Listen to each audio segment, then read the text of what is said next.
It has been a marvelous few years getting this together, and I just want to thank all of you for joining this morning. And I want to welcome our guest speaker, Aneesa Theron. That will be also talking on our very brazen topic this morning, big topic that requires probably more than just an hour of Empower Hour, the alchemy of imposter syndrome.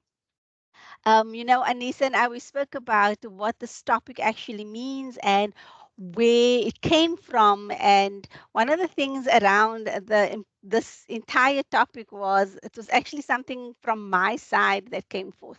And I still told them, I'm not sure I was going to share this, but then she said, no, I think you should share it because it birthed the ideas around this topic. So during the period of Ramadan, so I was reading about divine love and connecting with divine love. And as I was reading this book, it was also about who we are as people and the concept of the ego. And what came forth for me was I'm someone that have struggled with imposter syndrome for a very long time. I think it's such an inherent aspects that come with, um, being a young Muslim woman also. And so there was this aspects around imposter syndrome that always sat with me. It always came through in terms of when I was doing something great, when I was successful, and always questioning myself and sitting within that self-doubt. And when I looked at the concept around divine love and the notion of who we are as people, and the in the book it spoke so powerfully about the ego stands for edging God out. And it hit home on so many levels because at that very moment it came to my realization that imposter syndrome really just is me, and I'm speaking from a personal perspective, me not feeling completely worthy of God's love. And when that hit home, I was like, yeah, that's big. It's big because if that's what imposter syndrome really deeply feels like, and that means I'm not feeling worthy of God's love, hence I'm constantly questioning myself in the outside world because I'm constantly thinking, well, God is not going to have my back in certain moments. So you're also not surrendering fully and trusting that God will be there for you. So then I started tracing back life with imposter syndrome and what imposter syndrome looks like. And I started having conversations with others around imposter syndrome. And it was very much similar in terms of, no, but I don't feel deserving. I don't feel worthy. And we're always coming back to that. And but that epiphany also gave me this big realization that, it's just it's just simple to be able to move through it if you are able to unpack where it comes from. And then I started thinking I would love to really break down what this topic could mean. And I wanted someone that could actually guide this process to be able to really understand where imposter syndrome is really filtering from, the essence of it is. And the concept of alchemy really speaks to transmuting or changing something from one form to another. And I was thinking of how do we, in a professional workspace, in a personal workspace, how do we actually transmute the energy of what imposter syndrome brings us into? How do we transmute that into our higher growth? And I felt deeply into what this meant. And Miss Aneesa Theron, who is a conscious catalyst coach, felt like the person that would truly be able to speak to us through this topic and what this actually meant. And I have a whole bio for Aneesa. I think it's a very long bio. And I know she doesn't love the me speaking about the whole bio, but I do have to speak about her intuitive nature as well as her. She's a big learner. She takes every single opportunity to learn, and she has learned within all of the facets with neurodivergent thinking, positive intelligence, and also around brain training and neuropsychology. And I think I'm doing an injustice to her actual bio, and I will share her bio when I also share the information on the recording, because to work with Aneesa has been such a powerful aspect of my own life, powerful growth within my own life, and I consider a sister within my lifeline. And so I also feel that there's great learning that we can gain from her. So Aneesa, I want to welcome you to our space, to WCED, to Directorate eLearning's Empower Hour, Season 4, Episode 2. And I also want to thank you for being here and to share your knowledge, your expertise with us around this enormous topic that you have so courageously taken on. Thank you so much for that beautiful welcome. And thank you for everyone that is here. I don't know, I think we're sitting with 27 participants, including They'll myself come and in as Hafida. we go. They'll come in as we go. Morning, Gilbert. Yeah, I was sitting thinking the alchemy of imposter syndrome. Wow, Hafida, how on earth are we going to cover this in 1 hour? And now less than an hour after that beautiful introductions. Thank you, Hafida. It's my So absolute just, pleasure. I mean, as Hafida spoke so nicely, it's interesting that what she spoke about, she has not seen anything that I'm presenting here today. And it's interesting, she touched on a few aspects around ego, the brain, the neuroscience to it, etc., the higher self, the lower self. So you're going to be seeing a lot of that on my slides. And I promise Amazing. there was no prior conversations before this. Hafida, you're going to need to give me sharing. So I'll yeah, do I that. come I today. made you present on both ends. So you are presenter, so you should be able to share. It's showing grayed out on my laptop. I just want to share to everyone. I come here with two different Aneesas here today. So how apt is that? That sometimes as an imposter, we're wearing all these different hats or masks. And so I ask you today, who are you sitting here today in this session? Are you representative of the role that you've come here in? Or are you representative of your whole self, your fully integrated self? Or are you sitting here of pleasing somebody just for the sake of it? Is there really interest or commitment to be here? I'm just leaving you to ponder as that being my opening, as I would naturally do. I see I can share now. Thank you. So, imposter syndrome, what on earth is this? This name, this, like it's foreign to some and it's not foreign to others, right? But it has many names. It's that little voice that calls you a fraud. It's that feeling of not feeling good enough, not feeling worthy enough. And can sometimes look like this, right? On the outside, what we show the world is I've got it together. I'm in top form. So when I asked you, who are you today that's sitting here? Are you sitting here with the mask of I've got it all together? Are you sitting here in your truth? Are you sitting here in your true self or in your false egoic self? Because when we are wrestling with the false self, it's the picture that we see in the mirror. It's really what we see, the reflection that we see in the mirror of ourselves. So this nicely depicts what we show the world on the outside, but yet in the inside, there's turmoil, there's chaos that's unfolding. It's incoherent. So I think as Hafida mentioned, is that I trained in the neuroscience modality. So I'm very passionately inspired to understand how this particular organ helps us, serves us, because it's powerful, right? It's meant to serve us and not sabotage us. However, for the most part, 90% of the time, we are sabotaging ourselves. Because as you can see on the screen there's the reptilian brain, and that's really your instinctual or dinosaur brain, as it's called. And then there's the limbic brain, the emotional or feeling brain. That's really where your fight, flight, freeze, or fawn happens. And then rational or thinking brain is your higher brain. It's the higher conscious brain. So again, Fafida, I had no idea I'm going to have these images on the screen, but I wanted to give context to this particular part based on what we show on the surface to others is really it's all good. And what the deeper meaning below, you can see it's again taking the form of an iceberg, which I always love, because beneath the surface there are those conditioned beliefs, which is linked to the stories, your Netflix seasons that are on repeat in your brain, that is just showing up all the time, where you're going on basically a mind stream of thoughts that are not empowering, but rather self-limiting and disempowering you and hijacking you most of the time in the context of generally not just imposter syndrome.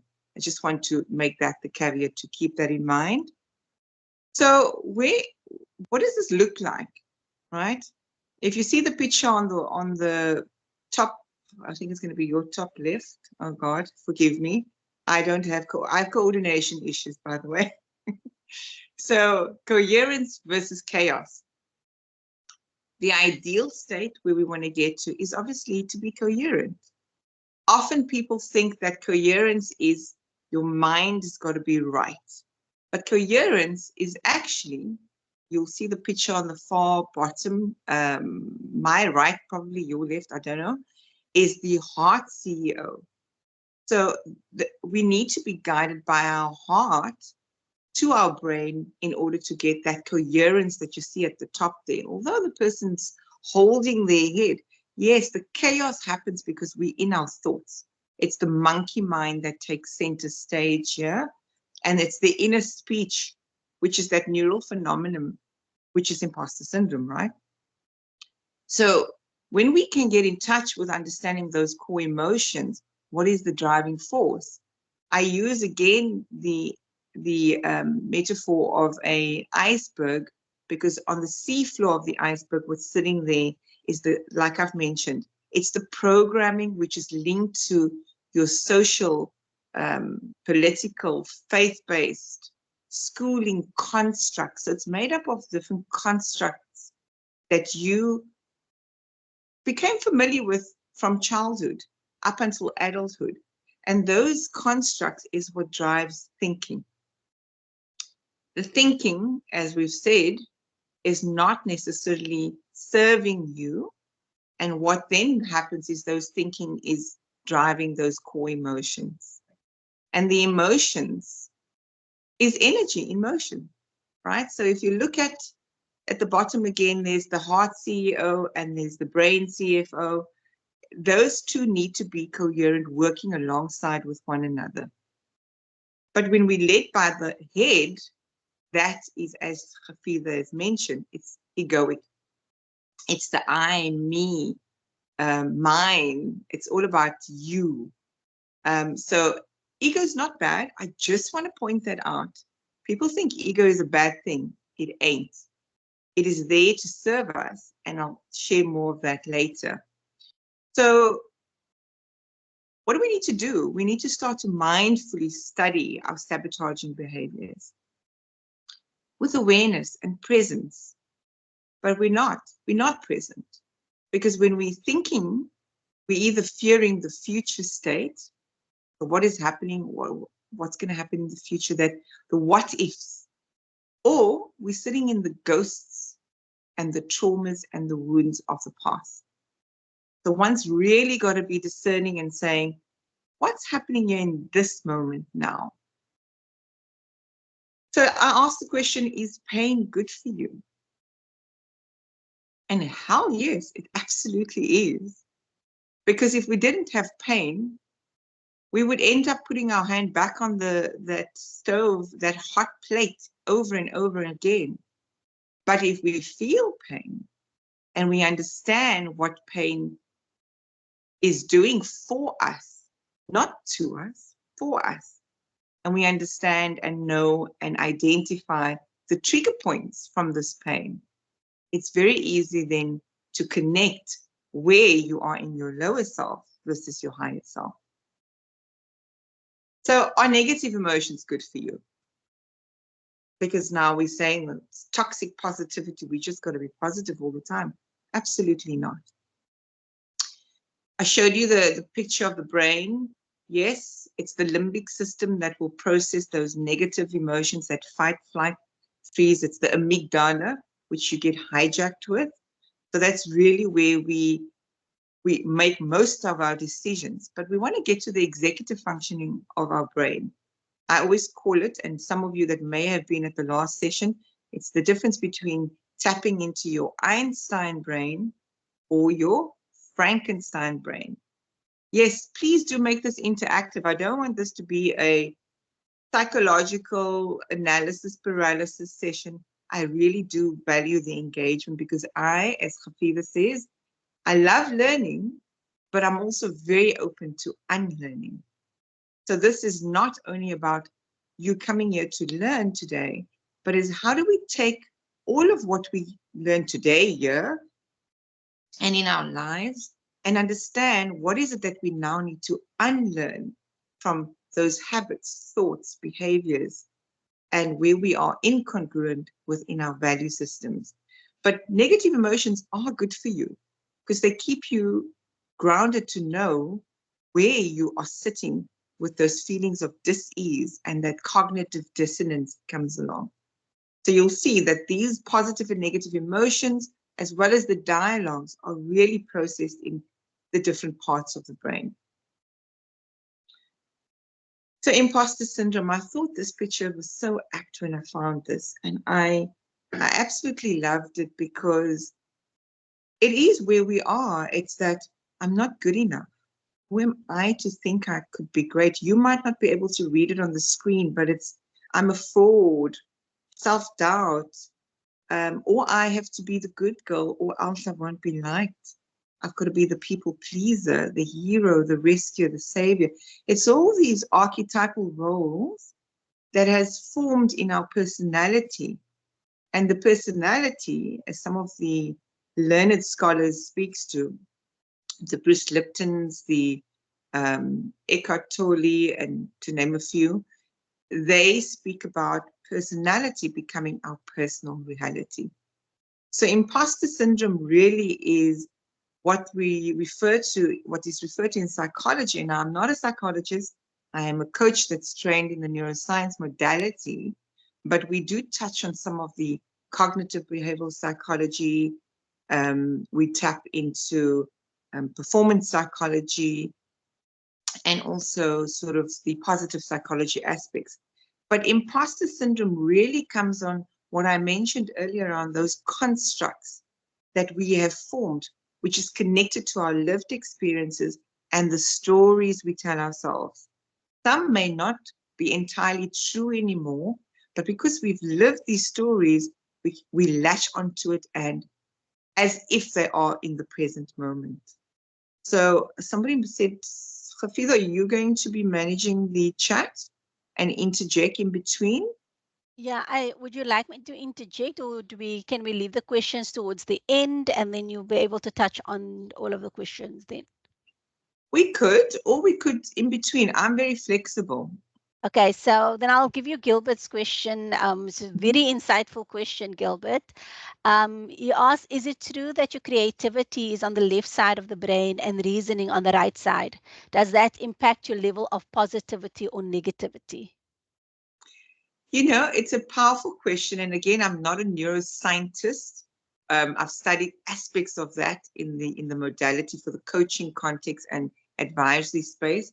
But yes, it does drive sort of, it's more your dominant way of thinking. But people that say, I'm not creative, it's not entirely true.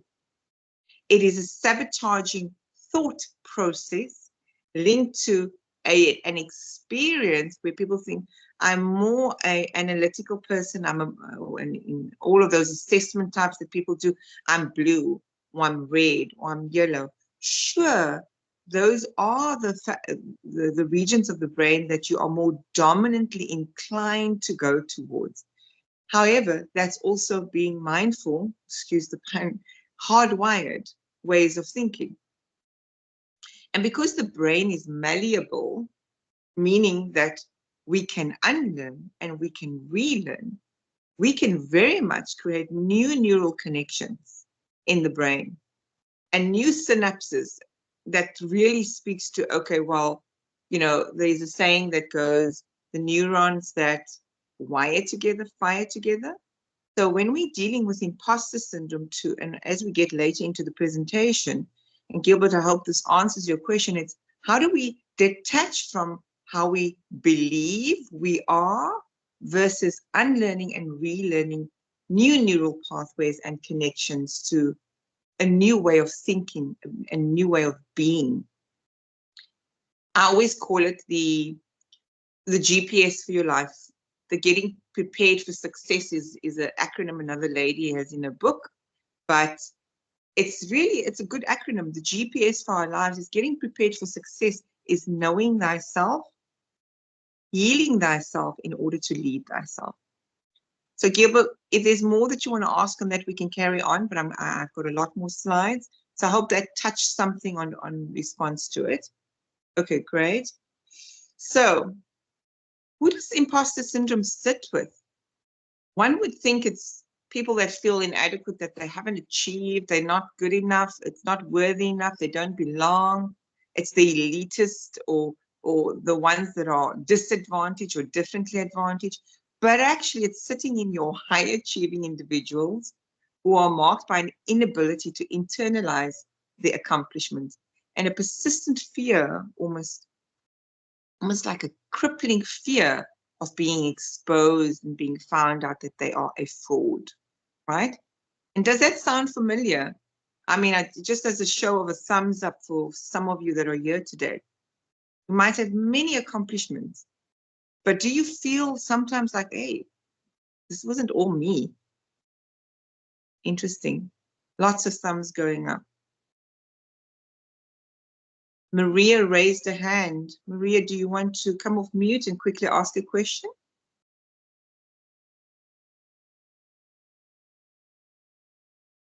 I don't see a hand raised. Oh, maybe it was a thumbs up, but she raised hand. All Yeah. good.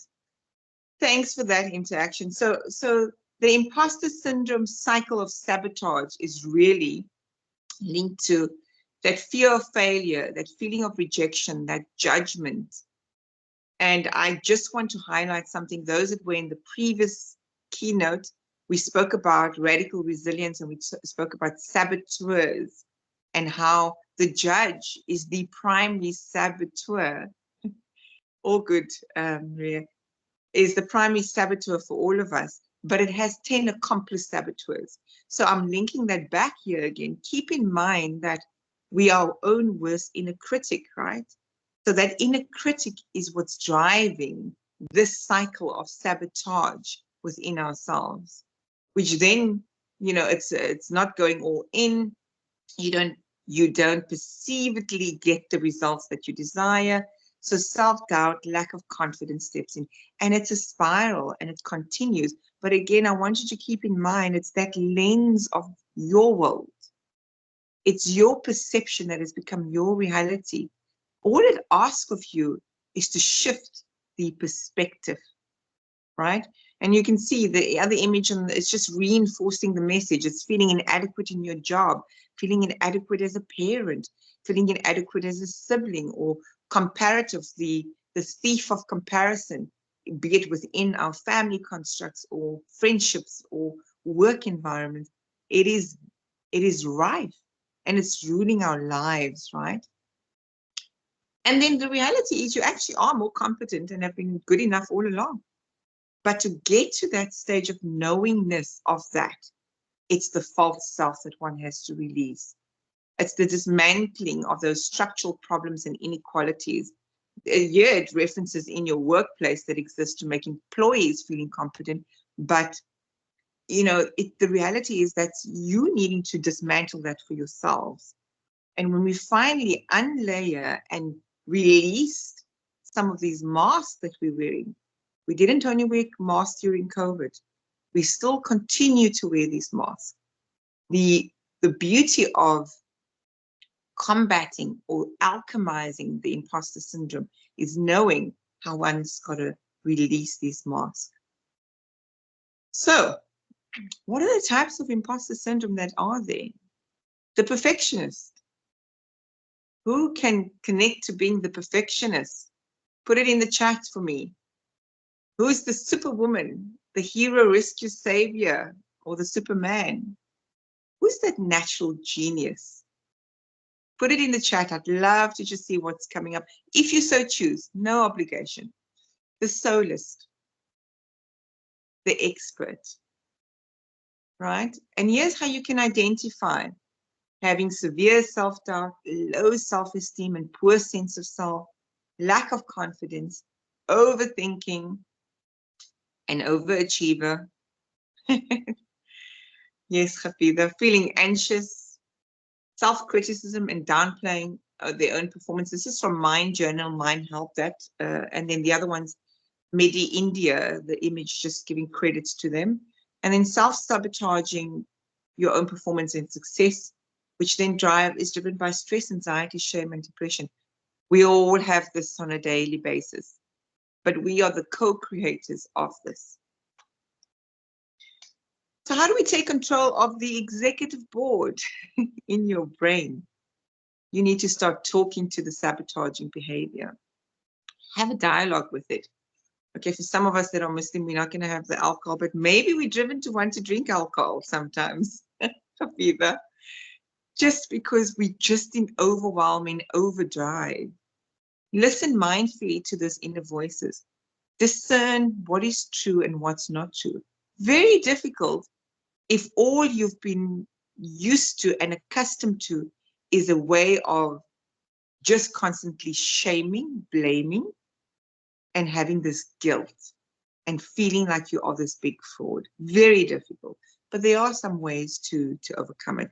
Do you want to take a short break quickly to, not a break, but you want to acknowledge some of the questions there so that others can process what I've shared thus far? I think I don't want to ask too many questions right now. The questions are quite heavy in itself. Are they heavy? So we want to give it proper time towards the end so that you're able to answer it. I do want to make mention of Gilbert's statement in which he said, I noticed the self is important instead of shifting and justifying ourselves. Yes. Yes. Powerful there, Gilbert. I'll respond more as we go along. So I'm mindful it's past. So I'm going to move. So now alchemy is about discovering, exploring, and enjoying, right? But it asks of us to take the mask off. And it's painful to release those masks. It's painful to show the real self, to be vulnerable, to show the world, whether it's your colleague, whether it is your friend, whether it's your family members, that I'm not good right now and I'm not really feeling like I'm in top form, or I feel like I'm a fraud. So again, reiterate the false self versus the real self. That false self is really just sitting in the past of conditioning. And it's that connection to how one thinks one is supposed to be. And you can, I can share a brief story about myself. I formalized School of Life at 40, getting my honors degree through no undergrad degree. I lived on my own since about 15 or 16 because I didn't want to be a victim of my circumstances. And I always believed that, that I'd rather let my future be directed by something greater than my false self. But I didn't know these terms growing up. But I choose to leave an environment that I knew was hampering who I truly was. Too loud, too friendly, too vivacious, too whatever, right? Too much of something. And it's interesting and so apt when Hafida reached out to me about this topic, the alchemy. The book, The Alchemist, is what was the driving force for me to gain deeper insight, deeper knowledge, better personal power and inspiration to move from false self to the real self. It's a firm favorite for those that haven't read it. If you read it once and you read it several other times, depending on where you are with removing these layers of the false self, it does take on a different meaning and a different appreciation. So what is the ego? The ego is a false sense based on mental concepts, which we spoke about earlier. It's those constructs, right? It is identification with the body and the mind, primarily identification with thought form. And that's Eckhart Tolle. So how do we kick this imposter syndrome to the curb, right? How do we alchemize it? We need to start focusing on facts. What is true? What is untrue? Learning from whether it's your team members or your family members, asking for feedback, being vulnerable, allowing yourself to be curious, having empathy with oneself. I'm not going to go through every single one there, but I don't want to, this image portrays fighting feelings with evidence. I don't actually want to fight. And I purposely left this image on because, you know, sometimes we find information sources and we think that's it. And I'm not saying mine is the right way either. But certainly from experience, what I've had to learn is that one should not fight. One should be equanimous. One should be calm, balanced, and composed when you are wrestling with those negative emotions, and be in allowance of it so that it becomes a lesson and a teacher. Acknowledging and releasing feelings. If we don't acknowledge those feelings, we're suppressing it. So it's going to constantly re-emerge in different formats, forms, contexts, or environments. It's about reframing those negative thoughts. How do we reframe it? And I said ego is not a bad thing. How do we use ego to our advantage rather than our disadvantage? Because when ego shows up, it's saying to us, hey, there's something that is unhealed. There's something that you're sitting with that is sitting in the lower conscious state, not in the higher executive boardroom functions of your mind. And anticipating the feelings. If you can start to understand, hey, here's environments where I'm likely to sabotage myself, preempt it, anticipate when those feelings do come up. Be open to share it with someone, and then finding a mentor, a coach, a guide, a sage, but also knowing. And I'm always mindful saying that we don't always need to go externally to find support, because it's got to be, 20% of our mind when we have engagements, even like this, we feel inspired, we feel motivated, but 80% requires the inner work to be done. And so as much as we have outside sages, tap into your own inner sage, which you have that wisdom. And then how do we actually, and this is again from a company called Dynamic Transitions, is create your imposter syndrome story or your origin story. Go and discover what those triggers and trapdoors are for you. Flip the script, change the narrative. You're on the same season of that Netflix favorite season, series that you like to watch. Same is happening for you and me every single day. Allow yourself to think about new stories to start telling. Here's the one that I'm most passionate about. Speak your truth. Be authentic. Don't feel you need to be showing up with this particular mask today. I'm in this role today. I'm sitting on this seat today, so here's how I need to behave. And silence the ants, the automatic negative thoughts. Value and care about yourself. When we have self-respect, self-acceptance, self-love, and people might say it's the woo-woo stuff, but hold on. It's that divinity that Hafida spoke about her own experience. When we know we are divine beings and that our paths have been perfectly orchestrated by a higher power, we are just meant to step into that power. So this is really knowing your truth, finding that guiding North Star to guide you, but it's around what are your values? And are you actually living your value system? Or are you conforming and complying to what the constructs that I mentioned earlier on dictates you should be listening to? And experiment, be curious. And experimentation is, I'm going to try this new way. And if it doesn't work, I'm going to take the lesson from it and refine it, right? It's not set in stone. Building your dream team is obviously applicable to this image here and to the work within that environment. but be her own dream team. You know, if you can wear all these masks and show the outer world, who do you need to be for yourself so that you can show up more powerfully, more empowered? Because that is what drives optimal performance. So alchemy at its root is transformation of the self. It's when we can, as to steal Hafidh's word, is to transmute these versions of ourselves that are disempowering us so that we can shift into a higher consciousness and not shame when these other shadow sides of ourselves rears its ugly head. And here's the other thing, it's going to do so for the rest of your life. Saboteurs will never disappear. And each person is a mirror. So we have mirrors of relationships, and each person will continuously mirror to us. So if you don't like to look in the mirror yourself and face yourself, in order to transmute and unlearn the parts of yourself that are no longer serving you, trust me, you're going to continue having people in your life. And you often might wonder, why is the same thing happening to me each time? Different environment. You almost feel like you can run away from it, but it comes back. And here's where what we've spoken about at the keynote, the hero's journey, comes into play.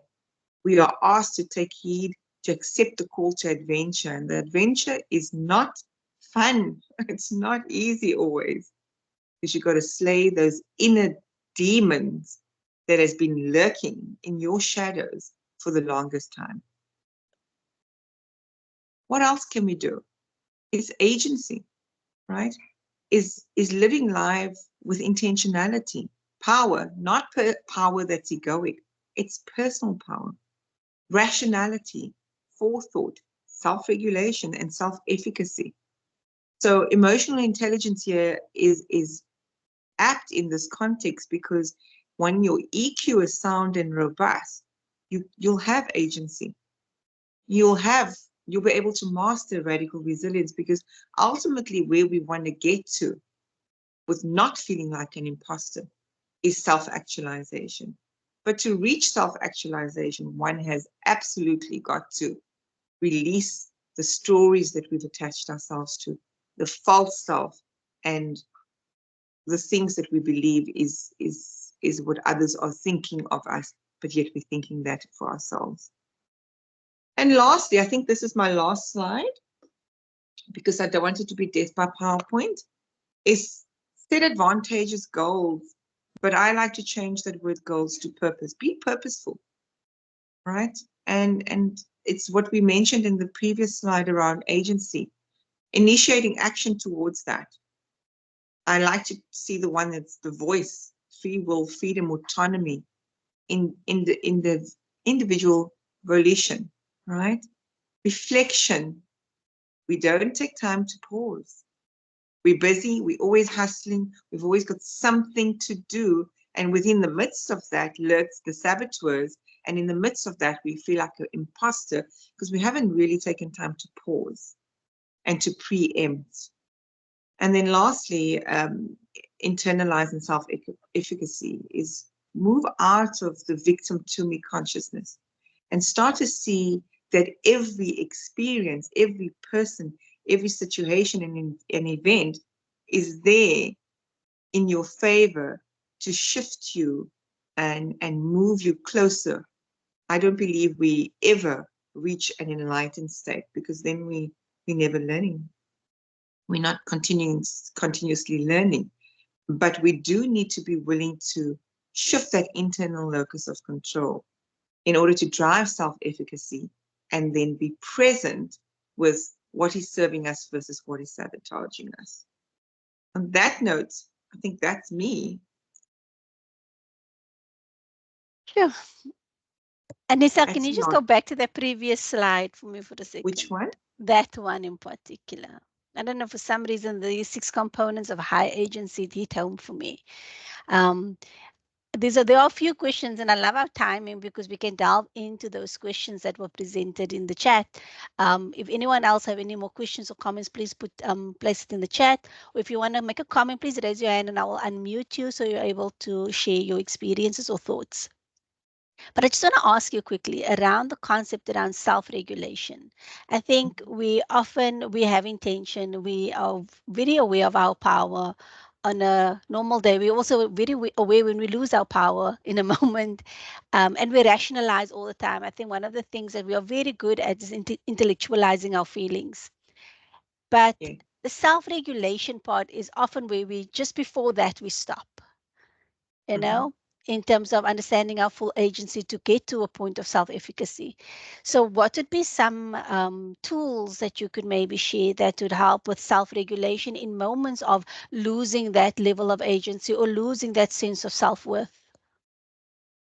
I love that you brought that in because the tools are so easy within grasp, it's within reach. We do it every single day, and that's breathing. Mm, It's breath work. That's one tool, and it's at our disposal.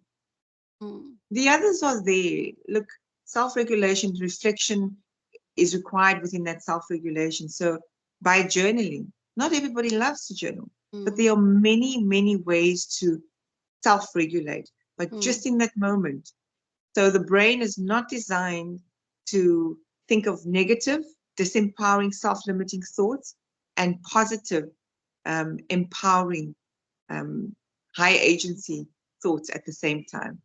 mm, So another way to do this, self-regulate, is when those imposter syndrome comes up, think about something that was a celebration moment. Think about something that you enjoy.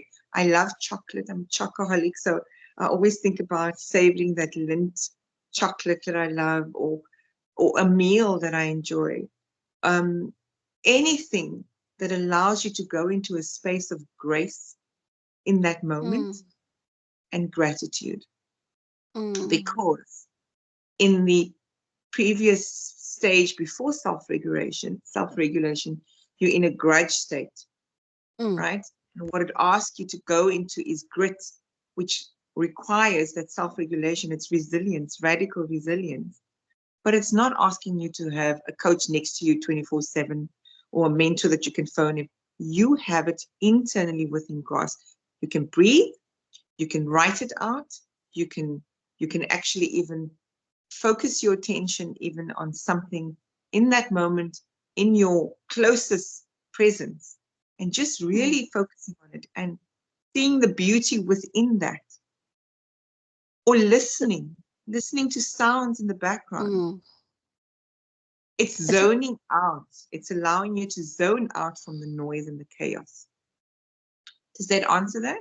No, definitely. I mean, I think for those that's wondering how breath work can actually just facilitate that, it's basically soothing your nervous system. It's allowing Yeah. circulation to move through your nervous system, and to lessen the cortisol stress hormones in our body in that same breath. So yes, it definitely does. And I love that you touched on the fact of journaling because I actually put together 10 journal prompts for our audience as well that I will share with the recording on Monday when it goes out. So it can also use as a reflective tool to work through imposter syndrome and how to alchemize it as well. Sherry, I will definitely come to you. And then I just want to bring us to one of the questions right now from Portia. And this is a very fascinating question because we're in the era of social media, right? So Portia asked the question about how does the curated perfection often presented on social media exacerbate the alchemy of imposter syndrome, leading us to compare our unfiltered realities to others' highlight reels and ultimately distancing ourselves from our authentic selves in favor of perpetuating false narratives of inadequacy? Yo, what a question. We can have an entire power hour just on that. But if I have to answer that succinctly, it is moving out of the egoic state, and not that I mentioned the thief of comparison. Because when we're in our truest, highest conscious state, we don't need to be comparing. We do not need to be a persona or play an archetypal role to fit the mold of what society expects within those constructs. So it's a very succinct answer, and I'm happy to have offline conversations around that. But it is a very powerful question because we do go into that feeling of, hey, but who am I to think I can be great if this person is showing up and this person is consistently proving her worth or his worth, or in Yeah, your and it team, looks so pretty. the realm on the outside world is the egoic self needing to prove the bells, the shiny objects, the bells and whistles. It's not the true self. So Mm, you have to make a choice on, are you going to participate within that realm, or are you going to be true to yourself and speak truth and show up with authenticity, warts and all? Because one of the things I did when what's the thing happened, COVID happened, I decided I wanted to write on LinkedIn and kind of with the intentionality of serving. But I had my moments of weakness and I shared that because that was, if I cannot be truthful and show yeah, my negative emotions or vulnerability, then I am contradicting, I'm hypocritical. absolutely, absolutely. You're saying the thief of comparison also brings me back to the quote that says, "Comparison is the thief of joy."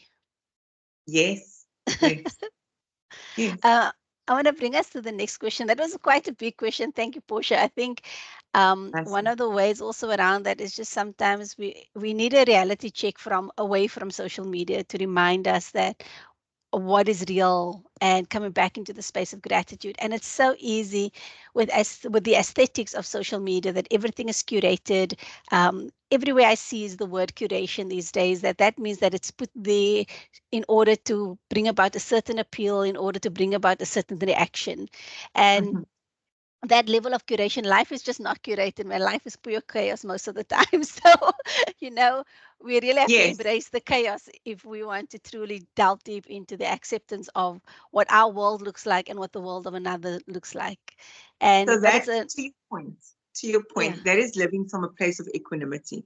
So that mm, you don't, you need to feel that feelings when you're feeling like an imposter and be in allowance of it rather. yes, Feel absolutely. it, feel Yeah, we through have it. to hold space for ourselves in the same breath. Yes. I want to bring to another question, quite a big one, and I think we probably all wonder this as well. If you can describe, this is from Marshall, so can you describe the culture within a workplace that will reinforce and exacerbate the feelings of imposter syndrome? And while you're also doing that, Aneesa, I want to Mhm. add to Marshall's question because I actually also had a question that I wanted to bring in, and it adds to that in terms of if you can describe those feelings that can exacerbate it, but then also what role would our supervisors, managers, ourselves play, peer support, mentorship? What do they play in combating that culture at the same time? Mm. Another big one, hey? Yeah, This is nay. I love the questions, but they're big, and these are great topic themes for your Empower Hour, Hafiza, so you should consider it. So reach out to your core team for topics. Yeah, nay. But Definitely. to answer that, the biggest thing that causes dis-ease and dissonance within environments is the silo mentality. And those silos doesn't create the climate to even cultivate agency, to cultivate meaningful relationships. And so the emotions people feel when they're there, why should I contribute? It's not going to be listened to. So they don't feel heard, understood, or acknowledged. I always liked when I did a conference many years ago, we said hoo-ha. That feeling of hoo-ha. It's the army, the navy, when they say hoo-ha. It's like, I feel heard, I feel understood, and I feel acknowledged. Wow. But those silos and those cliques, those disparate tribes that are created within organizations, those are the very things that causes attrition, that causes mental health challenges, where people feel like they don't belong. Because if we go to Maslow's hierarchy theory and you're sitting at the bottom of that, people's immediate needs need to be taken care of. And we're in survival. If you know the brain works in survival. So to answer that is leaders, they need to be a bit more conscious in how they show up. Leaders need to create the climate or cultivate an environment that allows people to be curious, to share, to be vulnerable. And there needs to be empathy, radical empathy. If there's no empathy practice within that environment, if it's seen as soft, then you're not going to have heart-based conscious leadership. You're going to have egoic leadership that is going to drive the outcome of people leaving, high mental health issues, etc., etc. Sure. We are all probably going, yes, as you're talking. There are two more questions. So I'm going to go. Portia's actually asked two questions, which are both quite big. So the first one she asks is, how does one navigate the process of unveiling one's authentic self in environments characterized by emotional suppression? And what strategies? I think this maybe similarly aligns to the previous question. And what strategies can they employ to foster a sense of inner alignment and self-expression despite the external pressures? Maybe there's something else you want to add to that? Yeah, look, now my sort of design thinking hat goes on again. You know, when we work with organizations and there is this challenge where people don't feel that sense of psychological safety and trust. So I would lead with that.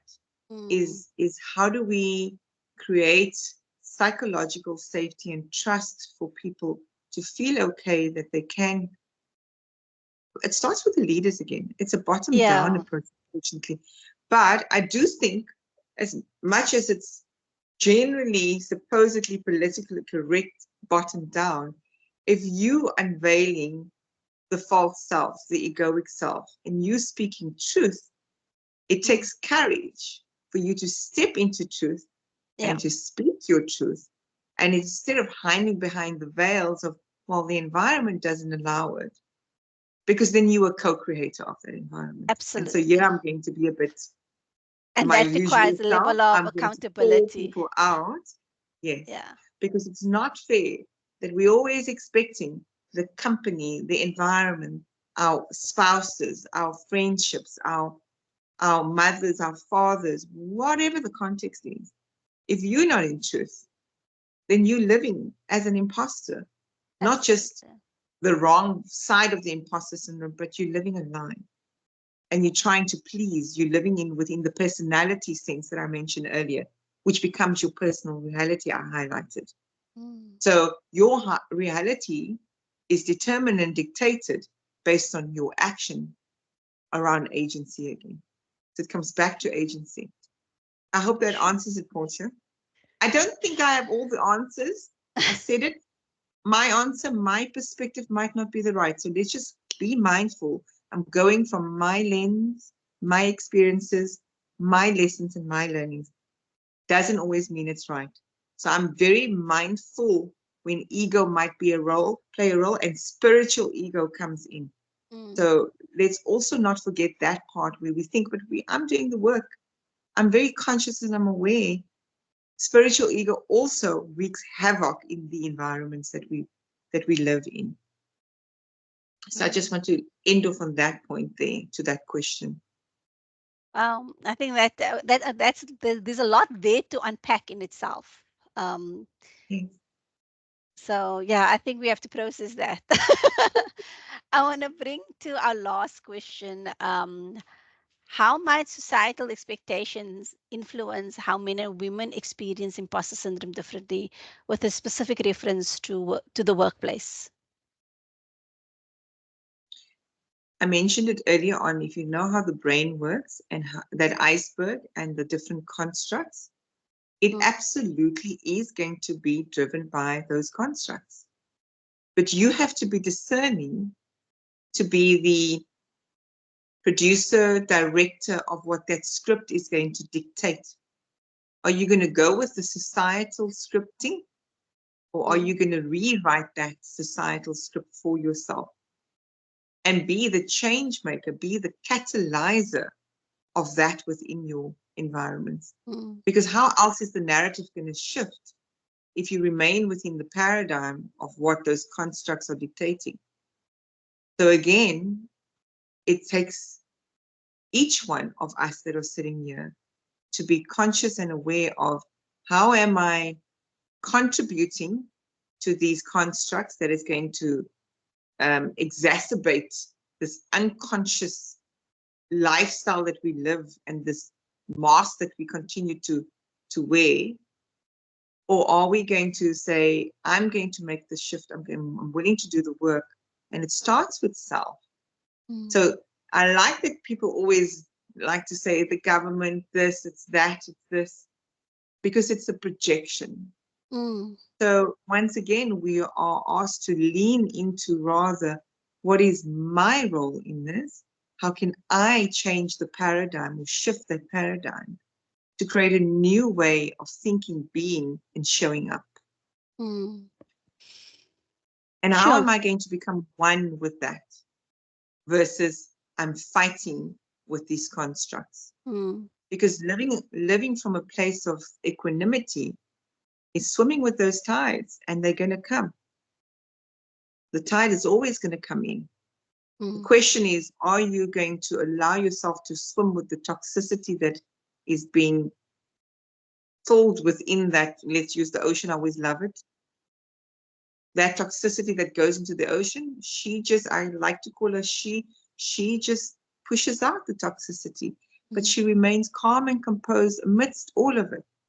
So that ultimately is where we need to get, whether we're sitting in a space of imposter syndrome, whether we feel our environments are not serving us, or we feel like the victim of our environments. We're not. We're the co-creator of victimhood or being victorious. Sure. Wow. I don't even know what to say right now. I think a lot of what you have just said now, it's probably for a lot of us, that's a lot to take in.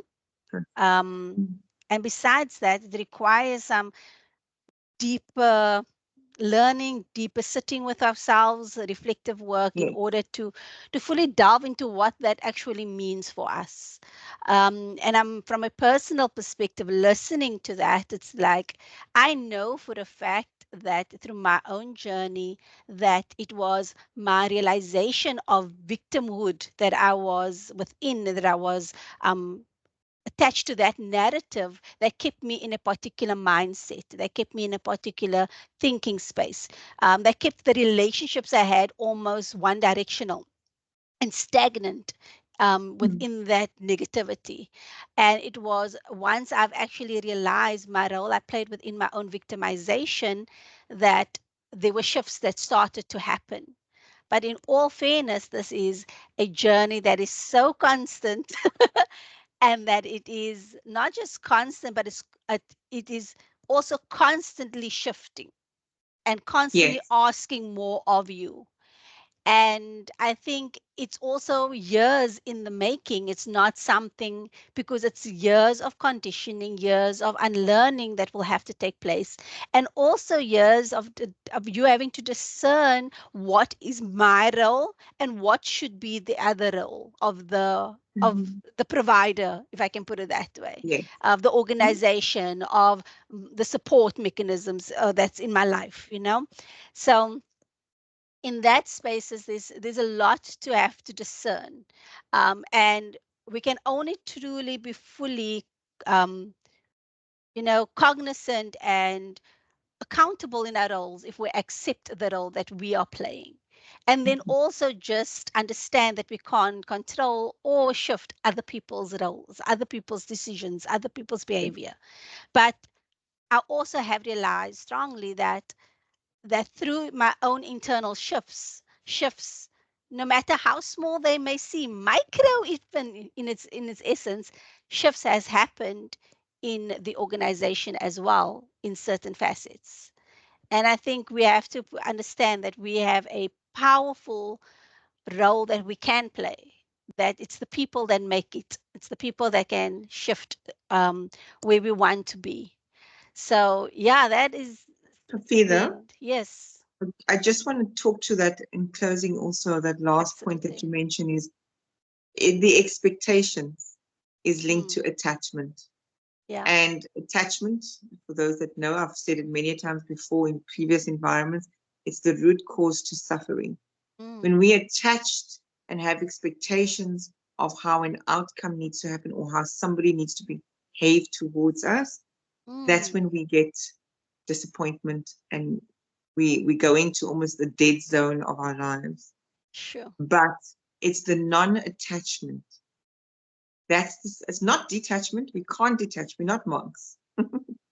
We've got to have non-attachment to those Mm, feelings, the emotions, the thoughts around feeling like an imposter, to bring it back home to imposter, mm, or non-attachment to how others are perceivably treating us or not doing for us, because that's when we can understand we're not in egoic self, because then we're leading with empathy, kindness, and compassion. When we know the other person is also only operating from the system or lens or story that they've been telling themselves that's so deeply programmed for all this time, and that they've also got a journey to continue going in unlearning and relearning. mm. Yes, expectation is the root to all heartache. Yes. Thank you for having me Wow. and for the wonderful Um, participation. yeah, this has been absolutely amazing. I mean, our time, we have come to the end of our session, and I just want to say thank you to everyone for the questions. And I think this topic is sitting with a lot of us right now. I feel like there's a part two stirring in my belly right now. As like we did not get to cover everything. But I do want to a heartfelt appreciation to you, Aneesa, for being here with us, for sharing your expertise, for sharing your knowledge, for sharing your lessons, for sharing your heart-based leadership with us. I think we really, it was very insightful. I feel there's a lot of introspection happening within myself right now, that I probably will take a moment after this just to sit down and dig deep. And I deeply appreciate also the nuance in how you've presented to us, your just the language as well as the the patience in your voice has been so profoundly felt in terms of what this actually meant for us. I think I did not realize the impact that such a topic could have at the time. But I knew that it's a big topic in itself and will require Yes. somebody that will hold the audience while at the same time guide us through our processes. So what a beautiful session this was, and I think that the comments in the chat in itself tells you how much it meant for the entire for my colleagues, and the wise counsel is deeply appreciated. So powerful and so beautiful, and I just want to thank you, and I want to thank everyone for joining our season 4, episode 2. We have come to the end of the session, and just have a blessed weekend, everyone. I will share those prompts with you, those journaling prompts, so that you can move even closer. I know Aneesa, she loves to share, so she's going to probably send me a video or two or something to share with the entire group. So on Monday, please look out for the recording. And on the recording, you will find some extra resources for you to guide you through this process. I will also share with you Aneesa's details. If any of you are interested in coaching sessions with Aneesa, trust me, she will change your world. So thank you once again, and thank you to everyone. Have a blessed weekend and take care of yourselves, everyone. Thank you.